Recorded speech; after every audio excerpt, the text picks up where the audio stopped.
আসসালামু আলাইকুম। প্রতিদিনের মতো সকালবেলা আমরা আজকে হাঁটতে বেরোইছি। আজকে শুক্রবার সকালে নামাজ পড়ে আমরা বেরোলাম, হাঁটতে হাঁটতে চলে আসলাম এই জায়গা। একটা ধান ক্ষেত, দেখেন কত সুন্দর ধান ক্ষেত। আমার খুব ইচ্ছা ছিল যে একটু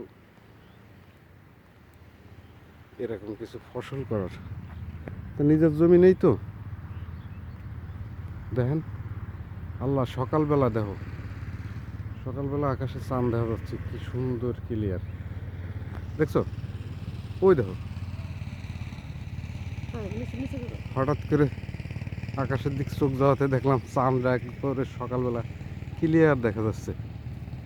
সকালবেলা এরকম চাঁদ তো সচরাচর দেখা যায় না।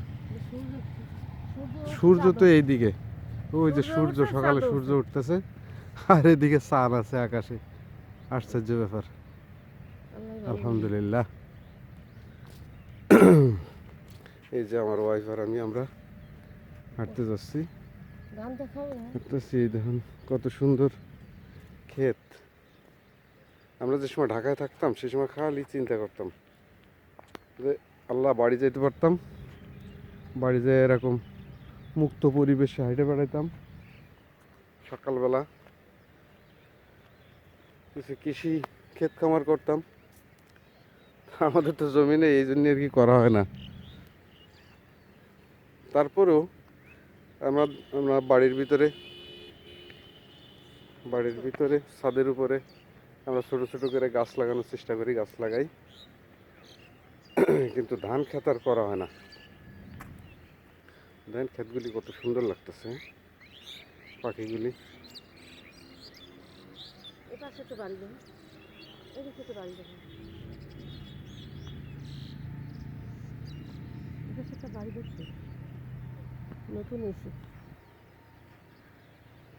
নতুন একটা বাড়ি হয়েছে বিলের ভিতরে, ফাঁকা জায়গার ভিতরে।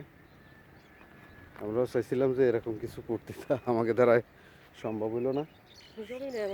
আমাদের তো জমি নেই, এখানে জমির অনেক দাম। আমার ওয়াইফেরও খুব ইচ্ছা ছিল বাড়ি যাব, গ্রামের বাড়ি থাকবো। ইনশাল্লাহ আপনারা দোয়া করবেন। আমার ছেলে এবারে ইংলিশে অনার্স করতেছে। আশা আছে ওর যদি একটা ভালো চাকরি হয়, ওর যদি একটা ভালো কিছু হয়, তারপরে আমরা একেবারে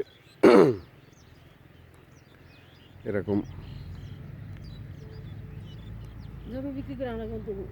আমাদের শহরের জমিটা বিক্রি করে এরকম গ্রামে চলে আসবো, একটু ধানি জমি কিনবো এবং এরকমভাবে এরকম ন্যাচারাল পরিবেশে থাকবো।